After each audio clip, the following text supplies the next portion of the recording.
Back, everybody, to another episode of the First Strike Podcast. I am your host, and I go by the Marathon Don. Here in the First Strike Podcast, we strike first and we talk later, and this is your new home for everything MMA and combat sports related. And today we're talking UFC 314. Wow, what an action-packed card this past weekend. The UFC put on a show for the ages, probably one of the best cards I've seen definitely all year, if not in history. There are so many finishes and there's so much to talk about, so we got to jump right into it. The story of the night. This is exactly where I want to start. Typically, I would do bottom to top. Like we'll start maybe like from the undercard, start talking about some notable things, and then work our way to the main card.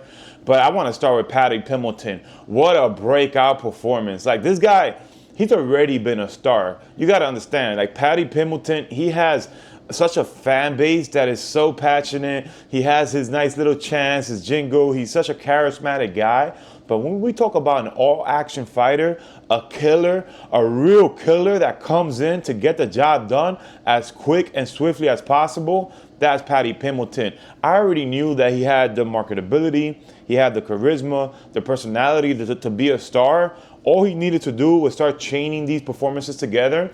And it's funny too, because when he first entered the UFC, he reminded me a little bit of Sugar Sean O'Malley, where like the matchmaking, he was fighting fighters that were ranked outside of the top 15, fighters that we never really heard of. So that was always kind of like a thing where it's like, okay, his first big test was like Jared Gordon. Shout out Jared Gordon, and Jared Gordon pushed him to the limit. Like it was a fight that many people thought Paddy Pimblett lost.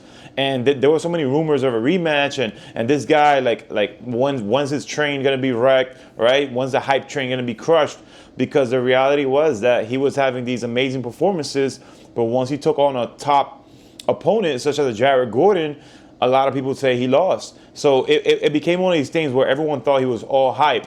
And similar to Sugar Sean O'Malley, he proved all the doubters wrong. I already saw something special in him.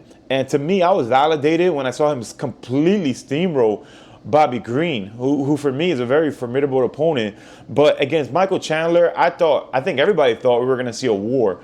I don't think not one person predicted such a one-sided beatdown. I mean, I've never seen Paddy Pimblett throw the fluid combinations that he threw this past Saturday night. Like his striking was next level. He looked fearless. His takedowns, the grappling. I mean, this guy looks so strong in the grappling department. Michael Chandler is a wrestler. Like Michael Chandler, that is one of his strong suits. So to see him completely get dominated in the grappling department and the stand-up, it's almost like Paddy Pimblett had no respect for Michael Chandler's punches or his knockout powers.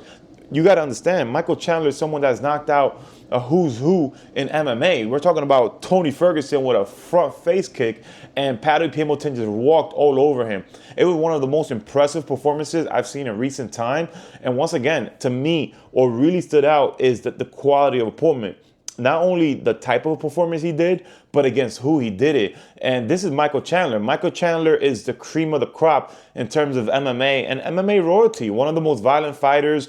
His wars against Justin Gaethje, Oliveira, Eddie Alvarez are classics, right? And I think that for Paddy Pimblett to do that to him, you're making a statement. And here at the First Strike Podcast, we recognize you. So that was performance of the night, fighter of the night, and I'm just so impressed. I feel like he hasn't even reached his potential because his striking looked phenomenal. I don't even think he really took any damage in the fight. And what I love is that now there's already rumors of him coming out to fight Justin Gaethje. There was already a little bit of a back and forth between him and Dustin Poirier. And any of these fights could main event any pay-per-view or fight night card. And I think that those are the type of fights. Like now he's like his popularity, he was already getting a lot of attention. But I feel like because of his performance and his winning streak, which is now at 7, second to only the champion, Islam Makhachev, in terms of winning streaks in the lightweight division, he's at 7, right? I feel like it puts him in a league of his own where now his only next fights are going to be against these high-level fighters such as Justin Gaethje or Dustin Poirier. And I know that Dustin Poirier was thinking about, possibly retiring and maybe, going up against like a legendary or legacy fighter or legacy fight. But I think, like, why not Paddy Pimblett? If he beats Paddy Pimblett, he puts himself in a very unique position where he could potentially earn another title shot. He could derail the hype train. But if he loses and he really does have his heart 10 on retiring, then it's a perfect passing of the torch. It kind of reminds me of like a Anderson Silva when he fought Israel Adesanya. Like, you have this guy that's coming in with all the hype, all the promotion, all the swag in the world, but now he has the performances to back it up, undefeated. So it's like there's no shame in losing to someone that just demolished Michael Chandler. So I feel like for someone like Dustin Poirier, it's a win-win. And in actuality, when I think of potential opponents, I'd rather see Dustin Poirier versus Paddy Pimblett instead of Justin Gaethje. Dustin Poirier. I'd rather see Dustin Poirier versus Paddy Pimblett instead of Justin Gaethje. I just think that it's such a fun fight, and styles do make matchup. But whichever way they go, I think that, Justin Gaethje just got a win over Rafael Fiziev, so that's a great fight against two fighters coming off wins. But in terms of marketability, I think Dustin Poirier is the much more popular fighter, so that's an action-packed. Either way, I do think that this puts him in a very special space in the division, and no matter who he fights next, is going to be a top 5 opponent and potentially a title shot on the line. So very, very exciting things in the lightweight division, and Paddy Pimblett was a performance that really stood out to me and to us here at the First Strike Podcast. So now let's talk about some other fights in the card that took place, and let's analyze a little bit, because there was from top to bottom, you're talking about a stacked prelim to the main card. So in terms of the prelim, I know there was a little bit of controversy about referees and stuff like that, but I want to focus on the positives. So big shout out to Chase Hooper, who got a win over Jim Miller, and I think that this is a guy that he's growing up in front of our eyes. He reminds me of like a Raul de Rosa, that these guys are coming into UFC as almost teenager and they're becoming men. Like, I'll never forget Chase Hooper back in the day when he first started fighting.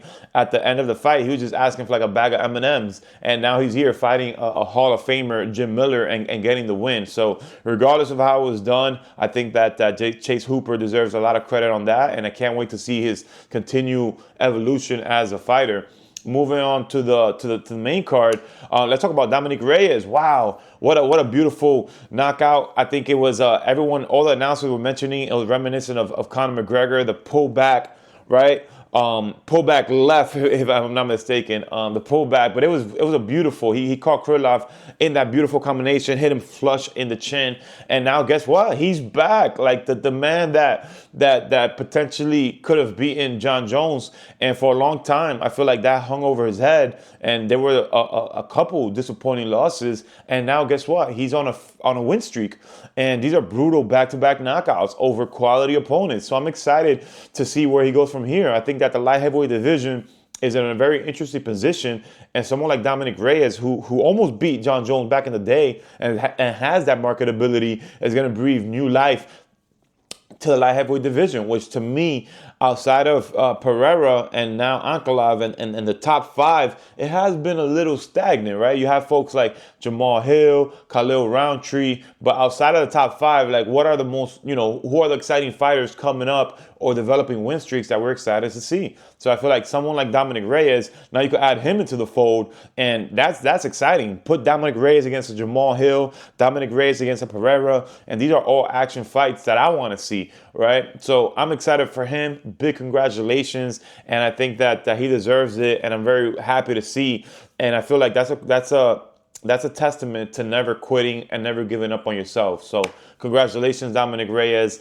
And let's talk about, like, the next fight. To me was like the people's main event. Like, obviously everyone was hype about Michael Chandler and Paddy Pimblett, but Bryce Mitchell, oh my, this guy had become a magnet for the attention. Like, everything he says is almost like instantly we react to it. It's almost like he's a funny guy, man. I think he has a way of words, and whether he means it or not, and I do think he does mean it, I think that he's just a magnet for attention, and I think that he's at the point in his career where he recognized that, so he'll say funny things. Like, I remember seeing something on Instagram where they were asking him, like, what's your special power? And then he says white power. So it's just like this is just funny stuff that automatically evokes a reaction and emotion from all of us. So I think that seeing someone like Brian Mitchell and the way that he built like that popularity with his podcast and all that stuff coming into this fight against John Silva. And you have John Silva who's talking about, sign me up, Dana. I'm going to shut this guy up. And I think that even with the press conferences, there was so much heat behind it. And it got really serious. Like, some of these stare downs were super, super intense. And I was just excited to see this fight. I did felt like, Brian Mitchell was the perfect opponent to test John Silva's grappling. And I was thoroughly impressed. Wow, John Silva is a killer. This guy, man, what a fantastic athlete. What a fantastic performance. Brian Mitchell tried his best. He went takedown after takedown. He was working the leg kicks. He had a nice side body kick that I really was very impressed by. But John Mitchell just ate all of that. He was throwing heavy hands. He was taunting. He had a spinning head kick that was looking phenomenal and so vicious if it landed. And for him to finish Mitchell with the choke and choke him out and then stand over his body barking, like, oh my God, like, that was such a crazy performance. And the intensity when he fights, the fluidness, his aggressiveness, I think he's an action-packed fighter, and he's one to see. I can't wait to see what happens next for him in the division. I think that, because he just passed a test against a grappler, I would like to see him fight, a different style, maybe like another striker in the division. But this is someone that is like, he's already been a fan favorite. But if he keeps stacking up these performances, I wouldn't be surprised if he's fighting for the championship in less than a year. Like, this is a guy, like, he's finishing Drew Dober. He's finishing Brian Mitchell. He's finishing every, where there's a knockout artist, he's knocking them out. Well, there's a grappler, he's tapping them out, and he's just a fun guy to fight, to watch, and he has so much personality. So John Silva here, we commend you, my friend. I love the barking and I love the personality. So wow, what a highlight performance. I think next for him, when I think of that particular division, I can't think of anybody particular that I would like to see him face, but I do think that he's an action-packed fighter, and I can't wait to see what happens next for him. Next in the main card, we have Yair Rodriguez. Surprised that they put him up against someone outside the top 15 just to get him a tune-up fight and just get him a win in the UFC, right? Start building that momentum. Now, we already spoke about the co-main event, but let's just, once again, PADDY Pimblett. What an all-star performance. Like, I was already a big fan, but this that striking you displayed, that chin, that grappling, next level. What a finish. I cannot give this man enough credit. I want to see him against Dustin Poirier.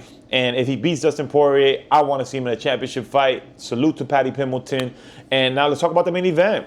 Alexander Volkanovski showing up, rising to the occasion, and answering every single question that there was about him. Like, this is a guy that was coming off brutal knockout losses. Like, he got knocked out against Topuria. He got knocked out against Islam, and this is a guy that reigned over the division for a long time. And statistically, fighters over the age of 35 don't do well in the lighter weight classes under 170 pounds. So the questions were there to be asked. Like, hey, he's 36 years old. He's coming out, few losses, back-to-back knockouts. Does he still have it against him, against a killer? Does he still have it in him against a killer such as Diego Lopez, who's been running through the division? Like, his only loss was his debut in a very competitive matchup against one of the best grapplers in the division. He completely destroyed Ortega, and this is someone that people are saying is the future of the division. Could Volkanovski go in there and perform? And I think that he rose to the occasion. I think that in terms of fluidity, he had the more fluid strikes. I feel like he had the footwork. He had, even though Diego Lopez was the aggressor, I feel like he was just dictating the pace of the fight a little more. His combinations were more fluid. I feel like even though Diego Lopez looked to be the more powerful striker, I feel like Volkanovski had the more powerful combination. And it's funny, too, because when I think of the grappling, I actually felt like Diego Lopez would be a little bit more aggressive with the striking and try to implement more of the mixed martial arts. And I saw more of that from Volkanovski. I was actually surprised to see Volkanovski going for takedown attempts. I thought that Diego Lopez had the better grappling, and I was totally proven wrong. Volkanovski was the one pushing the action, using these combinations, using the feints, going in and out, and I feel like that really stifled the rhythm of Diego Lopez. Now, let's take nothing away from Diego Lopez. He knocked down the champion a few times, and he had his moments. I feel like he had the more powerful strikes, but I for some reason, I just felt like his combination, they didn't seem very, very disciplined. They seemed all over the place. And if you're going to fight like that and you're going to brawl, right, there's nothing wrong with brawling, then you have to be more aggressive when you're brawling. And I do get it. Volkanovski was countering him, which is why he was hesitant when brawling. But it's like, okay, if that's not working, where are the kicks? Where is the grappling exchanges? Why are you not scrambling? Like, this is a Brazilian Jiu-Jitsu black belt. Like, come on, let's mix it up a little bit. So I do feel like Diego Lopez should have gone for broke a little more. And I feel like it was a championship acumen and experience of Volkanovski that got him the win. He was more poised. He looked more comfortable with the striking exchanges. And besides that, he also had the leg work, the head movement, and the grappling to back it up. So I do think that even though I was going for Diego Lopez, I actually betted on Diego Lopez. I think that Volkanovski rose to the occasion. He answered every question, and he reclaimed the throne. You know, big shout out to Topuria doing the right thing, vacating the title, and giving these two championship caliber fighters the opportunity to fight for the vacant title. Because, you know, a lot of fighters, they wouldn't give up the title. Like, look at John Jones, you know, holding divisions hostages forever. Still the heavyweight champion with over a year of inactivity, right? Someone like Topuria, you know, became the 145 champion, and when there was an opportunity to move up, he moved up. But guess what? He vacated the title, and now Volkanovski can claim the championship. So big shout out to Volkanovski. In terms of what's next for him, you know, we've already seen him fight Yair Rodriguez, so I don't want to see that fight for him. I think that he should enjoy this victory. Like, he has a Hall of Fame career. He has wins over the who's who of MMA, period. MMA royalty, right? This is a guy that beat Jose Aldo. Like, I think Volkanovski celebrates his win. I don't think he should be rushing to get back into the octagon. You just proved to be the best 145-pounder. There's no reason to fight a Max Holloway or a Yair. I think that we should sit back, celebrate this victory, go on your victory lap, enjoy, and let the division work out itself to see who's the next contender. In terms of someone like Diego Lopez, I think the next reasonable step is Yair Rodriguez. Yair Rodriguez coming off a big win, Diego Lopez coming off a great performance. Is just a perfect time to make that matchup. And yeah, there you have it, folks. That is my UFC 314 recap and analysis.